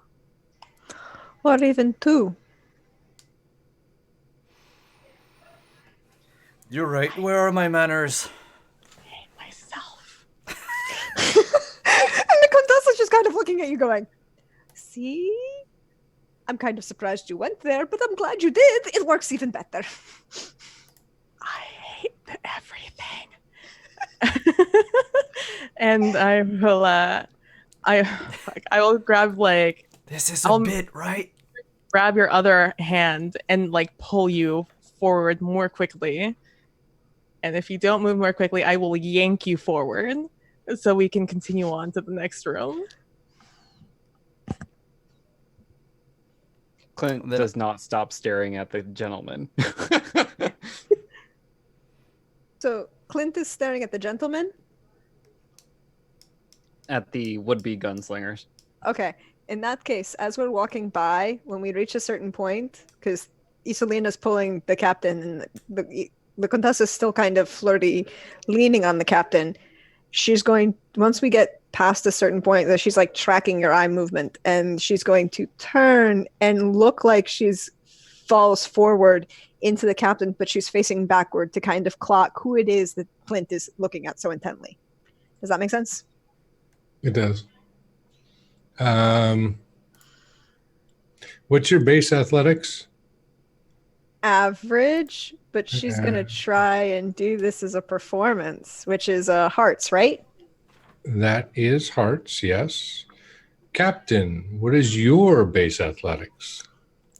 Ah! Is it on my sheet? Do you want? Yeah, it's good. Do you want athletics or performance? Somebody needs to be able to physically navigate the awkwardness of the dining car. So one of the two of you will need to apply your athletics.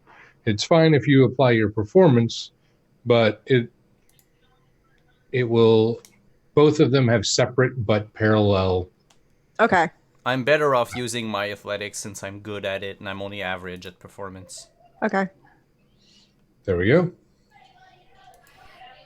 And clubs. Do I have any clubs to burn?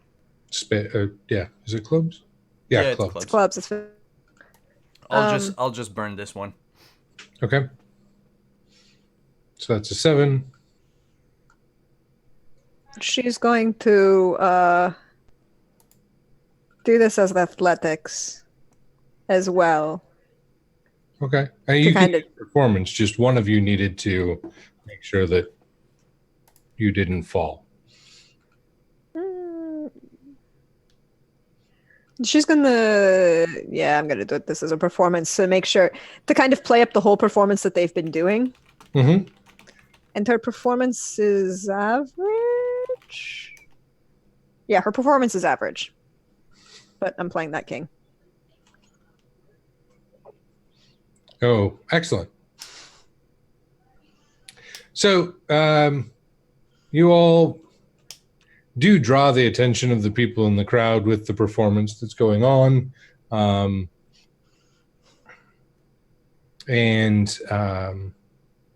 Brandt is aware enough and physically gifted enough to make sure that you do not fall when you make your little, sort of lunge and pirouette of sorts. Almost as if she's twirling around him. Mm-hmm. And you will get a good view of the two gentlemen that Clint was paying close attention to. They are wearing average clothing. Both have wide brim hats of sorts. They look like they're in traveling clothes. They're worn, but not threadbare worn. Just like they use their clothing and they take care of their clothing, and it's not always pristine. And from the angles that you're looking at least one of them you can catch a glimpse of their shoes, which seem to be work boots of sorts. Because she made this such a performance and a to-do, and the whole thing kind of playing off the whole thing and the whole flirtation that she's doing, is there, and she knows that people are turning to look at her, are there people who are not? No, there's only 5 people. Mm-hmm. The ones that give you the most attention are the 3 staff. The 2 people that are eating, the 2 gentlemen that are eating, both kind of give side glances, like they are aware, but they're not paying. They're not at least showing that they're paying any major attention. But they're still looking, which is all she cares about at the moment. And then she's going to wink at the captain and kind of purposely like make it look like she's lingered her hand across his chest and then turn and sashay out towards Clint. Okay. Full saunter down Fifth Avenue in 6-inch heels sashay. Okay. And as the Contessa makes her way toward the coach car, that leaves Isolina and Von Brunt kind of trailing behind. Any last actions on the 2 of you before you exit? Which car? You're exiting the dining car and moving into the coach class seating car. What is the captain doing? I would lock arms with Isolina and say, "Come, my dear. Let's not keep the Contessa waiting." Yes, let's keep on going, and I will loop my arm with yours, and I will tap your arm and stand close to you, but enough not close to you for it to look like we are together, but enough for you to know that I am not afraid to punch you where it hurts. Who do you take me for, Isolina? As someone who I have to do this for so they don't die. And I'm unhappy about it.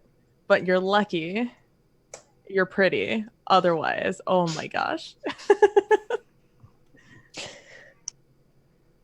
And that is what I do. I keep on the act. Cool. And yeah, I'll keep on the act and move to the next car.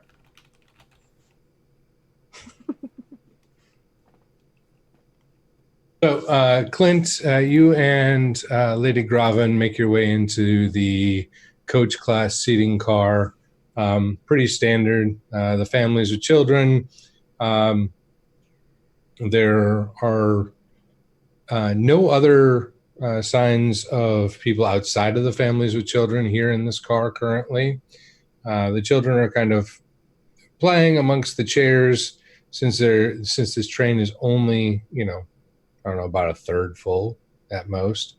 So there's lots of space for them to wander off to in the same car. Is there anything in particular that you or the lady would like to discuss as you're walking or any other actions that you would like to take at this point. I think Clint would say something like, I guess you gather there's a little bit more going on here. Oh, yes. Notice at the moment that you were frustrated finding a drink. That happens more than I'd like to admit. But I appreciate your discretion nonetheless. And I assure you this will actually probably help me in my contract in the end. I have no doubt. I wouldn't have offered if I didn't think it was beneficial to our goals. Well, I appreciate that. And as they make their way through the car, as long as none of the kids look like balloons, I think Clint will be fine. No, none of the children look like balloons. No weird bobbing shadows as you make your way through that car. Nothing with unusual pale, dead-like skin. No creepy bolts out of anyone's neck. Nothing like that. Awesome, yes. Back to the Contessa, who would have been coming through next. You see the same scene. Common car, seating car is a center aisle. This one's a little bit more cramped than the parlor cars that you went through. They have 3, in most cases, seats on each side of the car. And there are children kind of playing and clambering over some of the chairs. It is not full, much like most of the train. There do not seem to be any individuals that are out of place. They all do seem to be connected to one of the families that is currently residing in this car. She's gonna just clock all the faces and kind of turn, waiting for the captain and the Isolina to make her way through. Okay. So kind of slowing the pace. Mm-hmm. Okay. So quickly coming up behind would be the captain and Isolina. Same description as I've given before. Is there anything that you want to do as you close the distance between yourselves and the Contessa?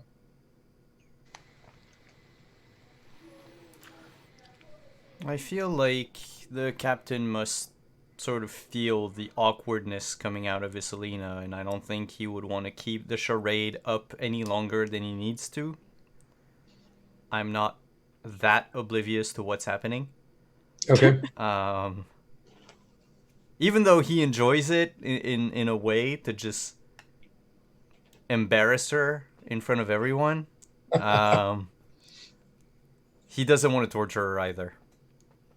Excellent. So kind of like relaxing the like the loop. Yeah, and letting her like retract her arm if she so chooses. Mm-hmm. And actually that would probably be easier to move through this car if that were to happen. So are you going to let her go first, or are you going to go first and kind of let her trail behind and keep the same marching order that you had previously? Is Clint still following us? No, Clint is at the front. Clint was at the front with the lady. Yeah. That's true. Mm-hmm. I'll go last. I'll let Isolina go first. Okay. Okay.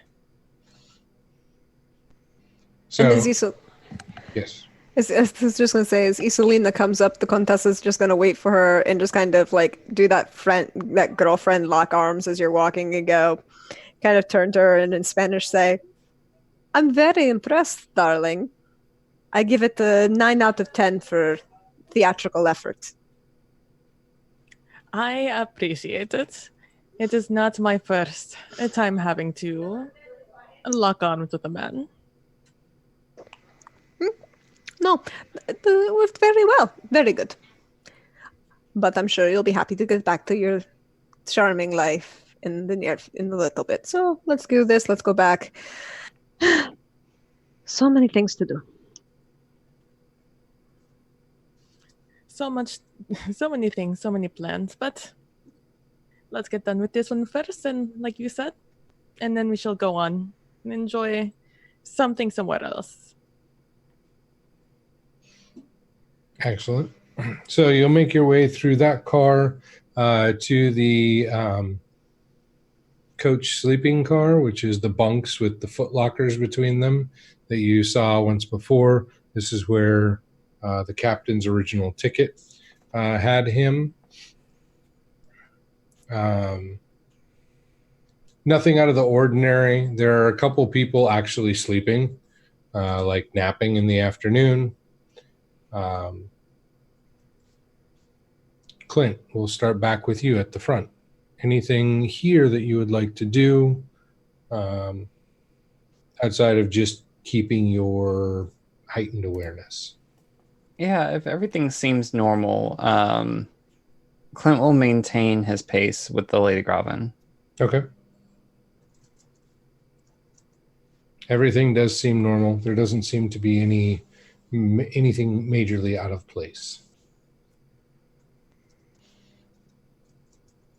Then back to the Contessa. Is there anything that you and Isolina would like to do in this car, or shall we move along toward the luggage cars?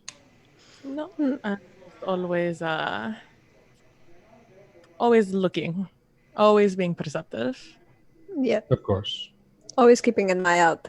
And she'll kind of glance back periodically and still playing the role. Smirk flirtatiously if anybody's around at the captain behind them. Okay. But more the kind of keep an eye on that the captain is still there and nobody's tried to stab him in the back while our back was turned. Okay. Captain, is there anything in particular that you would like to take note of as you make your way through the coach sleeper car?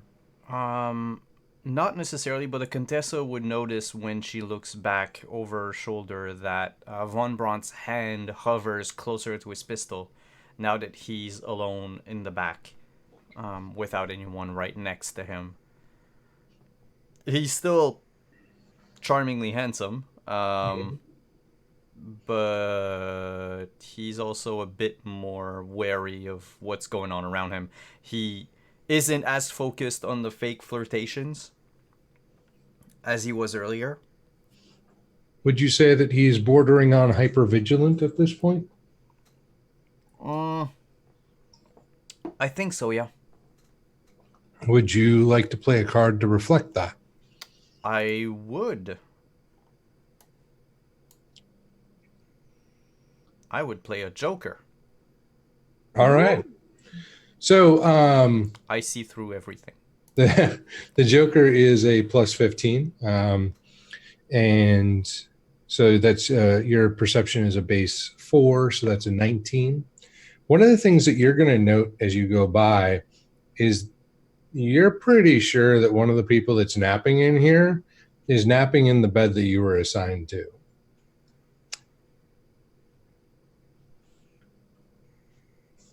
I'm gonna stop and go wake them up.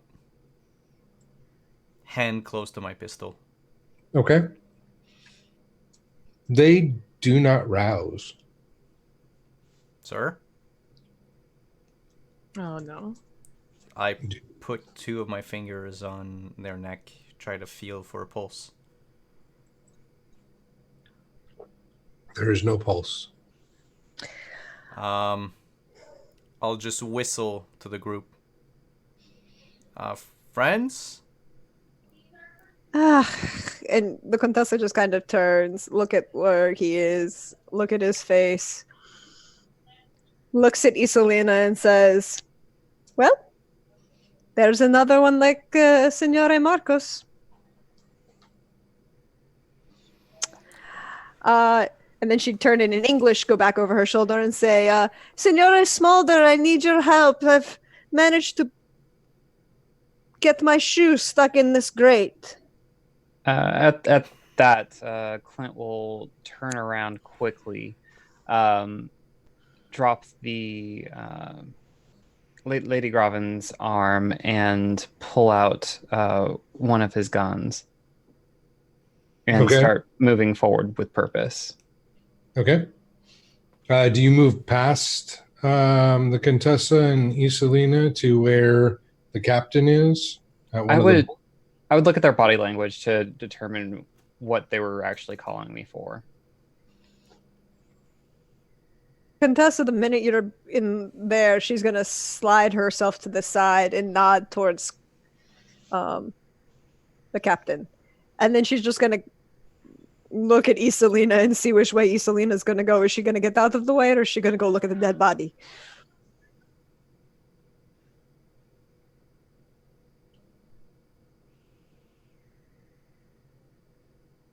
Well, yes, approach. I'm never afraid. I have zero fear. Okay. So you're also going to approach. So the three of you will basically take up most of the space around the bunk. It is the bottom bunk of the two. And it's a, I don't know, gentleman, mid-20s, sleeping, well, looked like they were sleeping. They were posed on their side with their hat kind of over their face to block out any light or whatnot. And they're still wearing their clothes. It's not like they got ready for bed. So you think that they laid down for a nap, kind of like the others that haven't woken up, but they've definitely like grunted at all the noise and rolled over, one of which kind of muttered something unkind in French. But so they're not dead, basically is what I'm saying. Just the one. Do I recognize this person from the many times I have stared at literally everyone on this train at one point or another, trying to suss out whether or not they were trying to hurt us or kill us? As you kind of try and recall, like placing the faces to different spots in the train, you remember at one point seeing them sat in the coach seating car, and another time in the dinner car is one of the times that you passed through. But so yes, they've been on the train at least since Leon. You're pretty sure they have been on the train since Barcelona, but there have been a lot of faces that you've been clocking. What you do know is that it's not a fresh face, a different face. Mm-hmm. It's definitely someone that you have seen as a passenger on the train.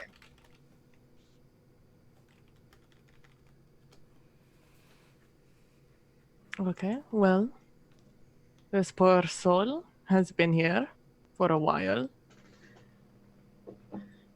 At least on the train, dead, I do not know. Does anyone have physician? What do we look like? People who help other people? Do I see a bell pull in this car? There is one at actually each entrance to the car. She's going to look at Isolina, the captain, and Clint and say, well, this is beyond me, and I think the poor gentleman might need the facilitations of a good priest. Like, very enunciate on that. And she's going to start walking towards the bell pull. As soon as it's clear what has happened, Clint will say, y'all back away. I don't trust this. Nope, not at all. I'm going to look at the body, not touch it, but just look at it. And I I'm just trying to see if I could see the outline of any sorts of gun in their possession. No, you don't notice anything of that nature. In fact, their shoes are even on the floor next to, like, tucked underneath the bunk. I think they fell asleep in my bunk and then someone thought that was me.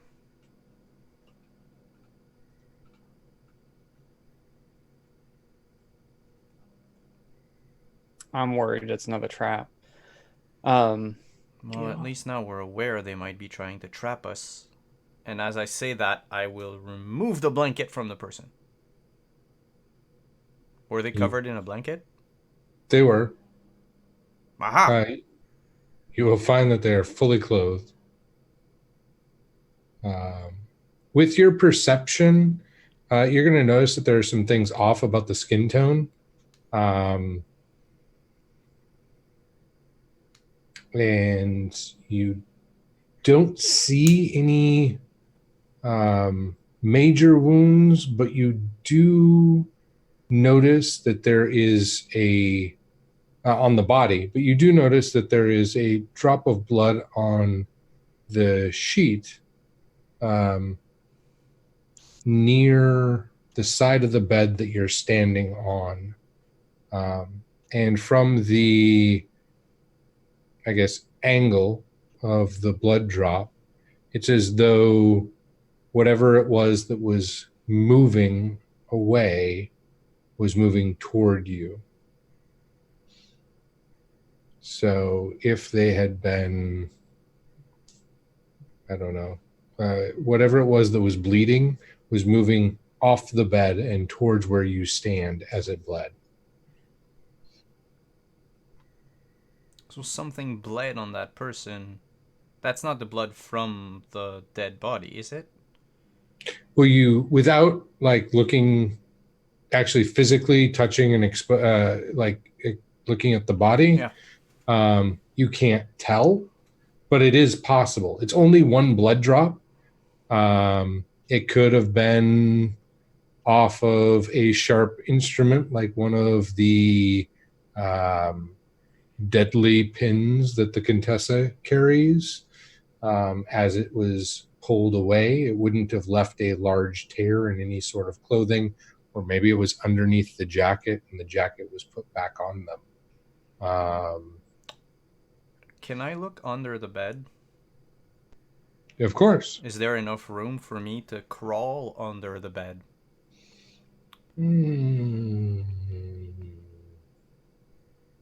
Someone of your stature, absolutely. Height, it's a tight fit. I mean, you're tall. You're on the tall side, right? Yeah. What I want to look for is a hole under the bed. If someone had, my theory is someone hid under the mattress, under the bunk, and just stabbed this person while they were sleeping through the mattress. Or if blood pooled anywhere, it must have soaked through the mattress and would be, visible from underneath it. There is no pool of blood that's visible, that's soaked through the mattress. You do not see any holes either that have been punctured through on this side. In fact, the underside is actually a plank of wood. It's not springs or an exposed mattress. So they probably, if they hid under here, and then got out to do whatever they did. They did not do it from the underside. Well, all right, that negates my theory.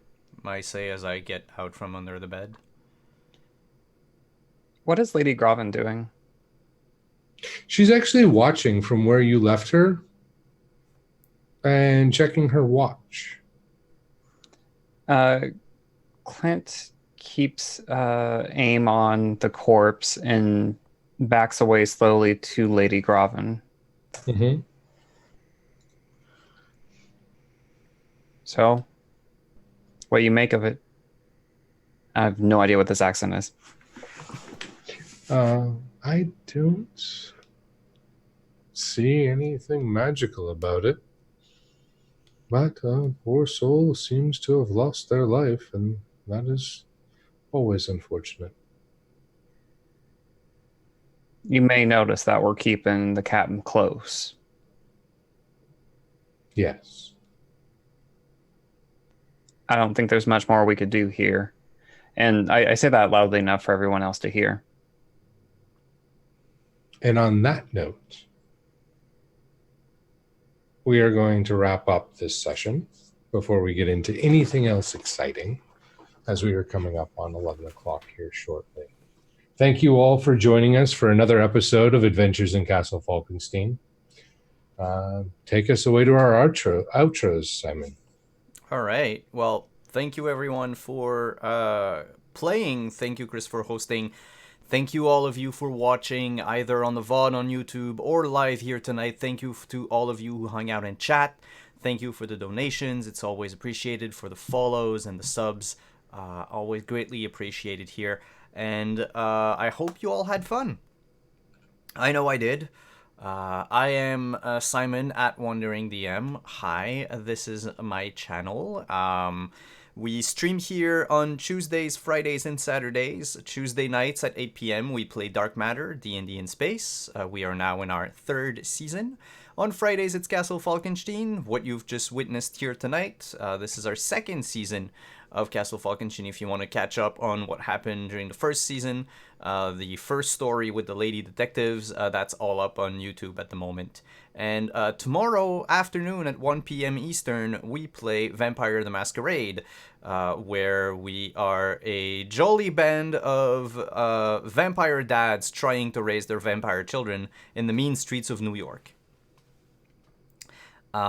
Because that's what it is. And without further ado, let's just go around the table. Tell us who you are, where we can find you on the internet, what you have going on in your lives. And we'll start with our resident cowboy, Kenny. Howdy. My name is Kenny. You can find me on Twitter at Punderdrone. I play in the Experience Points Network, where we stream and record our Starfinder campaign every other Saturday. So not this Saturday, but next Saturday at 11 a.m. Pacific. That's noon Central, 1 p.m. Eastern. I think that's about right. The math kind of works out in my head. And we also have a podcast for Numenera called Q-Menera. We also just posted some casting notices on our Twitter account at EQ Points. Follow us there for more information and to keep abreast of what all we do. Cool. Thank you for coming. Thank you, Kenny. Next up is Deirdre. Oh, excuse me. Sorry about that, y'all. You know me. I'm at Deirdre on Twitter, or Paxagorth as my Euphoria, as you see me hanging out in the Twitch chat. And as for me, you can find me here tomorrow running the crazy shenanigans that is Vampire Nightfall in New York. And in a night and a half, our coterie has managed to piss off 3 elders and a Brujah pack leader. And I'm sure there's absolutely no consequences for that whatsoever. Absolutely none. And then Monday, I'll be over on Role Players as we come back to Age of Arcana and the wonderful, wonderful steampunk world that Simon made and have lots of fun playing in. Come hang out, watch that. It'll be great. Fun things are happening there too. Other than that, check my Twitter because I always post where I'm going to be, and I will see you next time. All right. Thanks for coming, Deirdre. And let's move on to PB. Hi, I'm PB from at PB Plays Inside, where you can find me on Twitch, Twitter, and on Instagram. Next week, what if I on Monday, I'm starting a new show where I on Mondays I will be playing hardcore Minecraft, in which you can come by and donate or cheer a certain amount of bits to make my life much harder. much hard. Just basically troll me. Just if you want to troll me, that's the day you want to stop by. Starting on Monday, and every Monday in September, we will be doing that. On Tuesdays, I'm going to be playing some more Minecraft. On Wednesdays are my creative stream days, so that's going to be a ton of fun. We're doing fantasy maps. And on Thursday, that is just toss up in the air. Who knows what's going to happen on that day? And on Saturdays, every other Saturday, I am over on Experience Points on Kenny's awesome show, where we play Dawn of Flame in Starfinder, and it's a ton of fun. I like how you said we played. Oh my God, Flame? That one? That's what it's called? That's the correct name, yes. All right, and last but not least, thank you, PB, for playing with us, and let's move on to Chris. Thank you for having me, Simon. I am the host of Adventures in Castle Falkenstein. You can find me here on Friday nights. And you can find me on Twitter at Chris Geary, as you see the handle beneath my lovely bowler hat encrusted face. And there are a couple other things that may be coming up in the future, but for now, those are the two places to find me. All right, thank you for coming, Chris. And before we leave, let's go raid our friends at the Greyhawk channel. They're playing the finale of their Salt March campaign. So let's go say hi, spread the love, and who knows, watch players probably get TPK during a finale. All right, and we'll see you again next Friday. Ciao, everyone.